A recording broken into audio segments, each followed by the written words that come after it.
বিবাহিত পুরুষ এবং বিবাহিত নারীরা যদি জিনা করে তাদের বিধান শুনে নাও। যদি পৃথিবীর মধ্যে কোন বিবাহিত পুরুষ বিবাহিত মহিলা যদি জিনা করে, এক নাম্বার তাদেরকে কি করতে হবে, দুনিয়ার বুকে ওই নারী পুরুষকে মাটির ভিতরে পুঁততে হবে, নাভি পর্যন্ত পুঁততে হবে, এই পর্যন্ত নাভি পর্যন্ত বা বুক পর্যন্ত পুঁতে ফেলতে হবে। পুঁতিয়া তাদের গায়ে কঙ্কাল নিক্ষেপ করতে হবে, পাথর মারতে হবে। পাথর যদি না পান, চারাটা বাদান ইট পাটকেল যা পাবেন তাদের মারবেন। যতক্ষণ পর্যন্ত মৃত্যুবরণ না করবে ততক্ষণ পর্যন্ত তাদের গায়ে ইট পাথর মারতে হবে।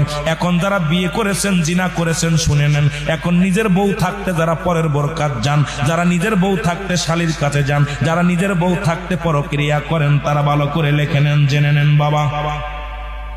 এই সমস্ত যুবক যারা, যে সমস্ত বিবাহিত পুরুষ বিবাহিত নারী জিনা করলে তার বিধান, শরীয়তের বিধান শুনে নেন, কোরআনের বিধান শুনে নেন, হাদিসের বিধান শুনে নেন, নবীজি কি বলে গেছে আর আমরা কি করতেছি শুনে নেন।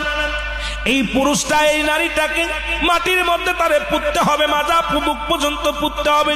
পুঁতিয়া যতক্ষণ পর্যন্ত মৃত্যুবরণ না করবে ততক্ষণ পর্যন্ত তার গায়ে পাথর ছুঁড়ে মারতে হবে, ইট পাটকেল তারে ছুঁড়ে মারতে হবে। যতক্ষণ পর্যন্ত না মারবে তারে মারতেই থাকবেন।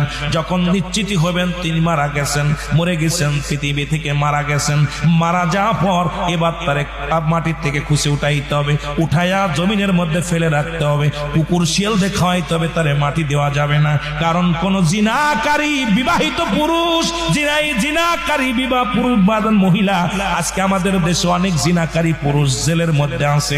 এরা জিনা করা পর জেলের মধ্যে নিয়ে আসে, এদের মুখ দেখাইতে লজ্জা করে না। ইসলামের বিধান যদি বাংলাদেশে থাকতো, এই জমিনের মধ্যে তাদেরকে কুকুর শিয়াল দেখায় দেওয়া হতো। জোরে বলেন আল্লাহু আকবার।